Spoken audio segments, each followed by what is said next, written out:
que c'est ton problème? Non. Ton problème, c'est que t'as trop de matos. Less is more. On n'a pas sonné là? On a sonné, non?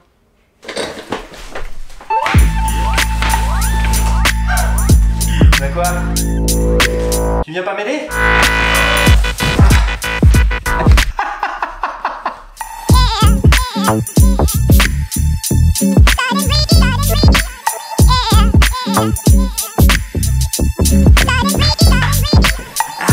Salut!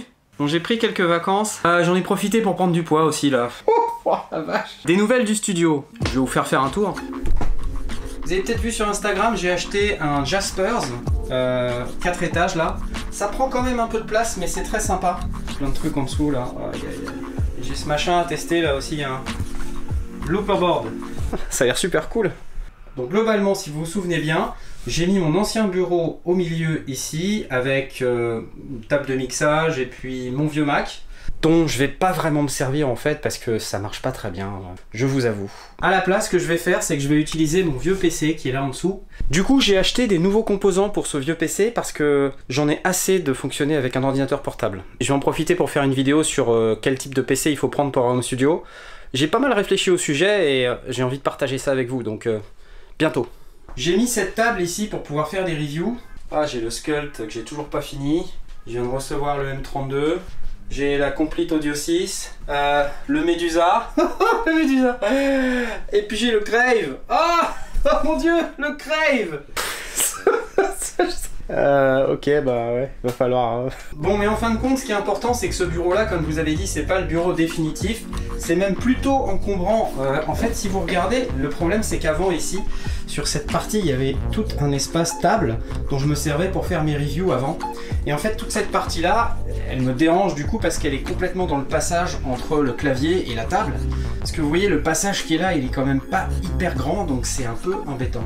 Au départ, je voulais un bureau sur mesure, et puis en fait, en réfléchissant, je me suis dit que ça allait être super cher, super compliqué, puis que ça allait en fait être bien pendant un temps, et au bout d'un moment, ça allait plus convenir. Donc, je vais faire un truc super simple. Je vais prendre une table. La bonne idée. Table en dessous de laquelle je vais mettre un pied qui descend à 62 cm pour pouvoir mettre mon Triton comme clavier maître. Ouais, parce que j'adore ce clavier. C'est un Triton 76. Il a un clavier, c'est fantastique. Meilleur clavier ever. Donc j'ai envie de l'avoir comme clavier maître sous ma table. Et sur la table, eh ben, il y aura la table. La table. Vous l'avez ou pas? Non? Ok. Oui, oui, parce que cette table de mixage que j'ai depuis environ février 1977, elle est bien, mais elle est pas super pratique, et puis surtout, c'est... Enfin, j'ai envie de changer aussi, hein, donc... Au passage, si vous voulez une table d'occasion comme ça, c'est vraiment un super plan, c'est une LM3204 Mackie, c'est 16 voix stéréo, ligne. Chaque tranche est en fait une tranche stéréo. Pour les synthés, les boîtes à rythme et toutes les machines qui sortent en stéréo, c'est super. Ouais, et puis du coup, je me suis dit que j'allais pas revenir sur un ordinateur portable. Je me suis pas mal questionné, est-ce que je change d'ordinateur portable? Est-ce que je rachète un Mac? Est-ce que je rachète un PC? Portable, pas portable? Je suis arrivé à la conclusion que je voulais pas de machine portable, parce que j'ai déjà une machine portable, j'ai déjà mon Mac. Pour les petits travaux, les petits montages et tout ça, ça fera très bien l'affaire, il est encore très bien. Je vais plutôt me concentrer sur une grosse config PC pour pouvoir avoir quelque chose de propre pour le studio. Évidemment, l'autre truc, c'est que je comptais un petit peu faire tout ça avant les congés d'été, mais franchement, ça a été très compliqué. Machine à laver. On est dans le créneau, on est dans le créneau. Ouais, on va attendre. J'ai pas une vie facile, vous savez. Du coup, c'est compliqué de passer des commandes et des choses comme ça avant les congés quand on sait qu'on va partir, donc j'ai préféré attendre la rentrée. Au moment où je filme cette vidéo, nous sommes fin août. Bon, sur l'acoustique, j'ai pas vraiment avancé pour être honnête. Il y a des gens qui m'ont fait des propositions. Le problème, c'est que j'ai déjà rempli tout l'espace. Je sais pas trop comment je vais faire. Faudrait que je déremplisse, mais c'est pas possible. Chacun ses problèmes, ok? Ah, puis j'ai aussi acheté un disque dur parce que ça manquait. Comment je vais ouvrir ça?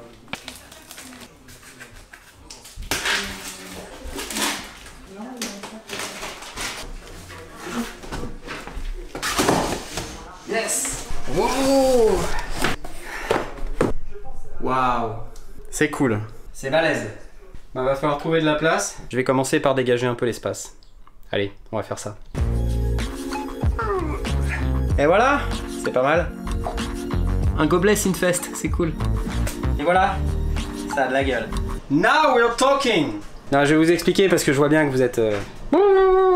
Je vous explique. En fait, ça fait longtemps que j'ai envie d'une table de mixage numérique qui me permette de communiquer avec tous mes instruments de manière intelligente par l'intermédiaire d'un câble Ethernet. Avec cette table de mixage, je peux brancher sur un câble Ethernet une Stagebox ou même une deuxième console de l'autre côté du mur pour pouvoir avoir l'ensemble de mes instruments sur la console devant. Et en plus, ça fait classe. C'est cool, non? Alors pourquoi une Studiolab 64S? J'ai envie de vous dire, pourquoi pas? Plus sérieusement, ça fait pas mal d'années que j'utilise du matériel Presonus, et en fait en regardant ce qui se fait sur le marché, j'ai pensé que c'était la console qui vraiment correspondait à mon besoin. Sauf que voilà, ben ça coûte un peu cher, hein. Je me suis dit que j'allais entrer en contact avec Presonus par l'intermédiaire de leur distributeur, et je leur ai proposé un deal. Ils me prêtent le matériel pendant quelques mois, et en échange, je vais faire quelques tutos et quelques vidéos. Rien de plus, rien de moins. En résumé, cette console, elle est pas à moi, et un jour, elle va repartir. Sauf si je décide de la racheter. C'est encore un truc possible. Donc voilà, un deal cool qui fait plaisir à tout le monde. Ça rend service à Presonus d'avoir cette console sur mes vidéos. Ça me rend service d'avoir cette console pour pouvoir utiliser mon matos. Échange de bons procédés. Et un truc aussi important pour moi, en tout cas, c'est que c'est pas Presonus qui est venu me voir. C'est moi qui suis allé les voir, c'est moi qui suis allé les chercher parce que j'avais envie de pouvoir utiliser ce matériel-là. Et j'ai juste beaucoup de chance puisqu'ils ont accepté le deal. Franchement, je suis super content. J'ai une chance de dingue, non? Tout ce qui m'arrive autour de la chaîne Les Sondiers, c'est un truc de malade. Et ça, c'est tout grâce à vous, donc je voulais juste vous remercier du fond du cœur. Grâce à vous, j'ai l'opportunité d'utiliser cette console pendant quelques mois. Quand elle va partir, ça va sans doute me briser le cœur, mais c'est la vie. Peut-être qu'il y en aura une autre, on sait pas. Oh, oh. Alors forcément, ça veut dire que je vais pas tarder à faire des vidéos sur comment on utilise cette console, mais d'une manière plus générale. Vous savez que la chaîne Les Sondiers, qui s'appelle quand même Les Sondiers, elle s'est pas mal transformée en une chaîne de synthé. C'est un peu de ma faute, j'adore les synthés, j'adore les machines, et puis bah voilà, ce sont les premières machines que j'ai eues sous la main pour pouvoir faire des vidéos, donc Les Sondiers c'est aussi une chaîne de son, et j'ai aussi envie de vous parler de son, j'ai aussi envie de vous parler de mixage, j'ai envie de vous parler de cartes son, voilà. Sachez que le deal avec Presonus, il est assez clair, ça va pas m'empêcher de parler d'autres matériels, en bien, en mal, peu importe, ça va être fonction de mon opinion. J'ai vraiment insisté sur le fait que je voulais garder la possibilité de pouvoir parler de matériel autre que du Presonus, quoi, parce que c'est quand même important. Et là-dessus, ils ont été plutôt très cool, puisque ça pose aucun problème en fait. Honnêtement, je l'ai branché, mais je suis même pas sur le bon bureau. C'est juste parce que je voulais pas la laisser dans le carton, c'était trop pas possible, quoi. Je pouvais pas, la pauvre. Bon, ok, c'est du matos de prêt, mais c'est pas pour ça que je vais pas retirer les autocollants, ok? C'est parti, Gear Porn.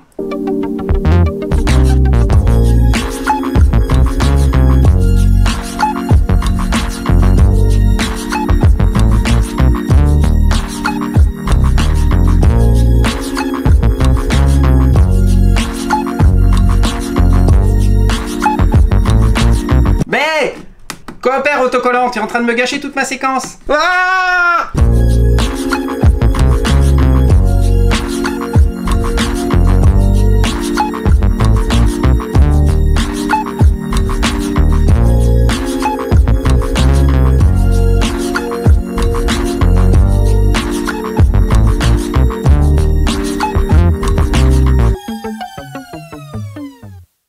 Un, deux, trois.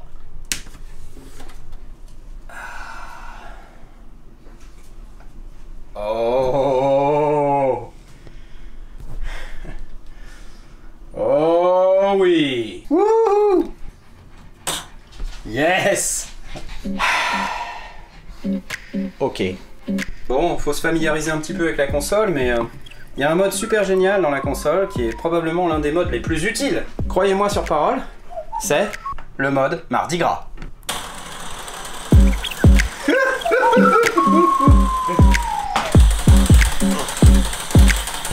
Voilà quelque chose d'extrêmement utile.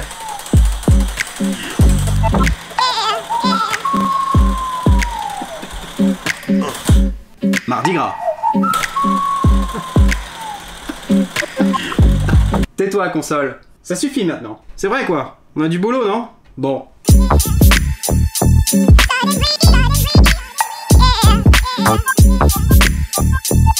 Yeah.